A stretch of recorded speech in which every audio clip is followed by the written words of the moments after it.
Good morning, afternoon, evening, wherever you are, and welcome to Global Atheist News Roundup, dateline the 2nd of December 2023. This week's headlines.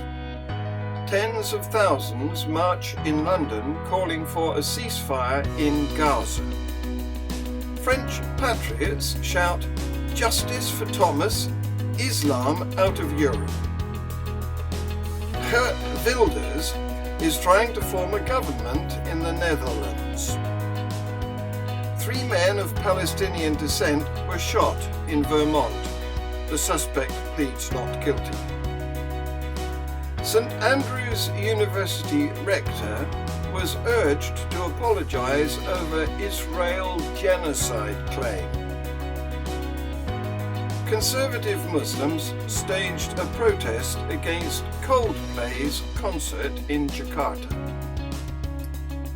Muslims are now claiming to have audio and video of Israeli soldiers crying and screaming, "We are fighting ghosts." And Christian climate protesters interrupt a live BBC radio broadcast. It's with some sadness that we have to say goodbye to Momus, whose own channel is growing and demanding more of his time. Visit the world of Momus, lots of history and comment on social issues. Thank you, Momus. If anyone watching this channel would like to join our team, either as a newsreader or member of the Views on the News panel, please leave your contacts in the details below. We always like meeting interesting people and can give some minimal training in YouTubing. Here is the news. Tens of thousands of pro-Palestinian demonstrators marched through central London again, calling for a permanent ceasefire in the Gaza Strip. The first London march was on Armistice Day, when more than 100 counter-protesters were arrested.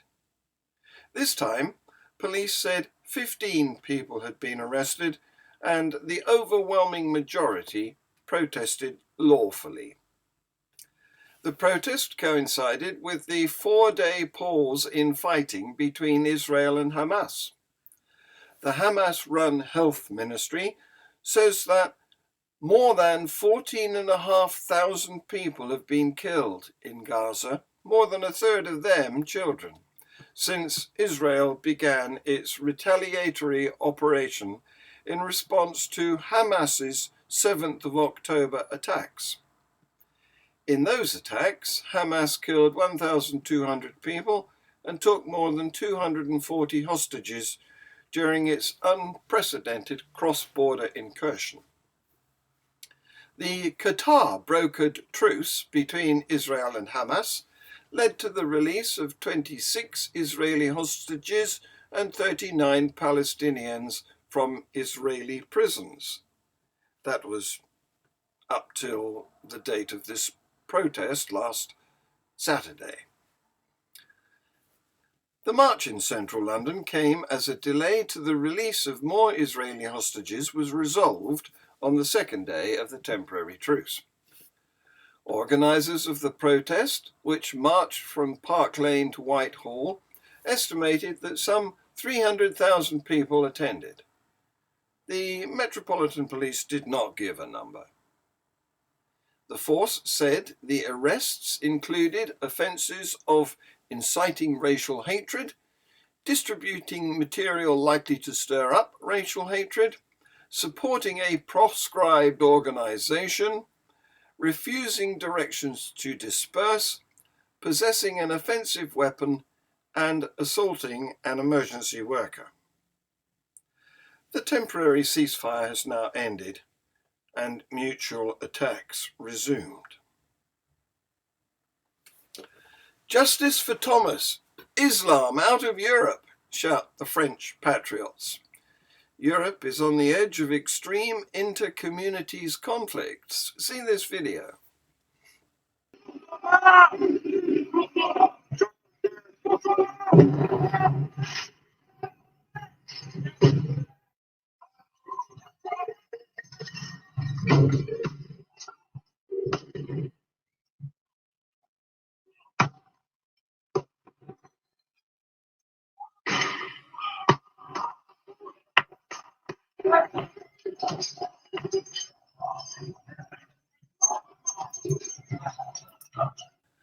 The newly elected leader of far-right party PVV, Geert Wilders, is attempting to find coalition partners. Here he is being interviewed about his policies back in 2016. I'm talking about immigration. I mean, and I believe that every democracy needs a nation state.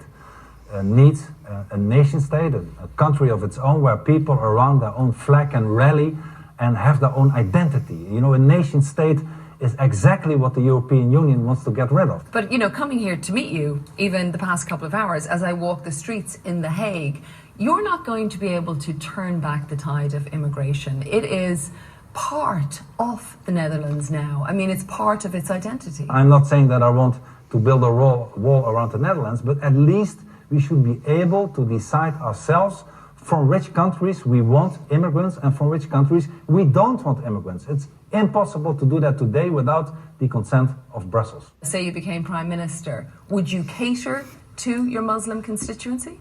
The first thing I would do is not only leave the Netherlands, leave the European Union, but also stop the immigration from Islamic countries, which doesn't mean that the Muslims that are in Holland today should leave. Everybody who is already in my country today and everybody who adheres and confirms its behavior to our constitution, our law, our rule of law, and our civil society is welcome to stay and equal as anybody else. But since my party believes, and millions of people who support us today, that Islam and freedom, Islam and democracy are incompatible, indeed, without saying that all Muslims are bad people, we would want to stop the immigration and the import of more people from Islamic countries. We will do that the same day. A 48-year-old man pleaded not guilty to attempted murder over the shooting of 3 men of Palestinian descent in Vermont, USA. Jason J. Eaton, who appeared in court in Burlington, was arrested near the site of the shooting on Sunday. Hisham Awatani, Tassin Ahmed, and Kinan Abdelhamid were attacked near the University of Vermont on Saturday. The men were speaking Arabic and 2 were wearing a keffiyeh, a traditional headscarf, when they were shot. The 3 men, who are all aged 20, were visiting the home of one of their relatives over the Thanksgiving holiday when a white man confronted them with a gun outside the property, police said. He allegedly fired at least 4 rounds at them without speaking and then fled. 2 of the victims were shot in the torso, while the 3rd was hit in his lower extremities, police said. 2 are in a stable condition, while the 3rd sustained more serious injuries. The attack comes as the US deals with a surge in Islamophobic and anti-Semitic incidents, including violent assaults and online harassment, since the Israel-Hamas conflict began on the 7th of October. The FBI has warned of potential attacks by homegrown violent extremists since the war began. The newly elected rector of St Andrews University is facing calls to apologise over an email accusing Israel of genocide in Gaza. Stella Maris said Palestinians had suffered apartheid, siege, illegal occupation and collective punishment during the Israel-Gaza war. Hundreds of students have demanded that she retract her remarks or resign just a month after taking up the role. St Andrews University said it was dismayed by the rector's comments. The row came as hundreds of people attended demonstrations in Scotland on Saturday, calling for a permanent ceasefire in Gaza. In Glasgow, people gathered at the Buchanan Street steps on Saturday, holding signs and banners which said, "Ceasefire now." First Minister Hamza Yousaf and Scottish Labour leader Anas Sarwar took part in the Scottish Trade Unions Congress annual St Andrews Day protest, which saw marchers gather at Glasgow Green. Asked about the St Andrews rector's comments, he said, "There are communities, Jewish communities, Muslim communities, who are feeling vulnerable, and all of us have a responsibility to make sure we are simmering down any of those tensions as opposed to inflaming them. We can do that while very passionately arguing about that what's happening in Gaza is unacceptable." In Jakarta, Indonesia, a group of conservative Muslims, organised by the 212 Brotherhood alumni, staged a protest against Coldplay's concert. See this video. Conservative Indonesian Muslims protest Coldplay concert for being gay friendly. Not even being gay themselves, just being gay friendly. We ain't having it. Okay. In Jakarta, Indonesia, a group of conservative Muslims organized by the 212 Brotherhood alumni staged a protest against Coldplay's upcoming concert, citing the band's local support for LGBT rights as contradictory to Indonesia's moral values. The protesters, rallying after Friday prayers, expressed concerns that the British band's advocacy could negatively impact Indonesian youth. Novel Banukmin, a coordinator for the protest, emphasized this sentiment, declaring, quote, "Coldplay has long been a strong supporter of the LGBT, and its lead singer is an atheist. We must reject their campaign, their concert here." This stance reflects a growing tension in Indonesia, a secular nation with a history of religious tolerance, but also an increasingly vocal extremist fringe. Despite these protests, Indonesia's tourism and creative economy minister has assured that the concert, part of Coldplay's Music of the Spheres World Tour, and highlighted in a highly anticipated event by many Indonesian fans, will proceed without disruptions, highlighting its potential economic benefits in the post-pandemic recovery. This situation mirrors past incidents where international artists faced opposition in Indonesia due to their perceived cultural or moral stances, underlining the complex interplay between global cultural phenomena and local societal values. Muslims are now claiming to have audio and video of Israeli soldiers crying and screaming, "We are fighting ghosts," suggesting supernatural intervention in the conflict. See this video. Audio files from Israeli soldiers, apparently. Okay, so this is how it started. The Israeli soldiers are screaming, "I can't see them! I can't see them!" So let's go. "We're fighting ghosts." And then there's the video here, right? So of one of the Israeli female Israeli soldiers.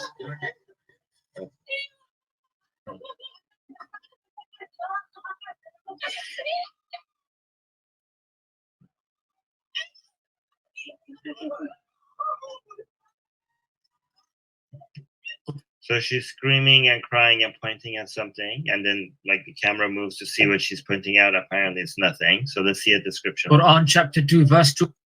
Okay, so now we go to the Smile to Jannah guy, and he's obviously starting with the reading of the Quran. Quran chapter 2 verse 214 talks of a people who were struck by hardship, such that even the Prophet and the believers of the time proclaimed, "When will the help of Allah come?" And it seems that the response that was given to the Ummah then echoes the sentiments and what the Ummah needs to hear today. And that. So basically, back then, there was an Ummah, there was Muslims who really needed God's help, and then God came with help. So now, compared to today, like the people in Gaza are suffering, and they're asking for help, and apparently, help has arrived. Right? And So I want you to. Protesters interrupted a BBC broadcast over a diocese's fossil fuel ties. the BBC Radio 3 Evensong at Chichester Cathedral on 29th of November was disrupted by activists holding Chichester Diocese Funds Climate Chaos signs. One of the protesters, Reverend Hilary Bond, said she took issue with its investment in fossil fuels when most dioceses had divested. A diocese spokesman said, "We remain committed to working towards a future which does not depend on fossil fuels." He added they would only invest in companies that have a clear strategy aligned with the Paris Agreement goal. In 2018, the Church of England's General Synod passed a motion which set out a 5-year strategy to invest in climate solutions and divest from companies not aligned with the Paris Agreement. Since then, many dioceses have decided to divest altogether. Chichester Cathedral has said it is an independent charity from the diocese and that the cathedral itself holds no investment in oil, gas or coal companies. Shortly on this channel you can watch Tercia and I chat with guest Daryl Davis, an Alabama resident who was brought up in a fanatically Christian home and is now writing an atheist book. And don't forget to watch Views on the News, the show where our opinionated panel give their views on the items I've just reported on. This has been Global Atheist News. Please like, subscribe and share. Thank you for watching.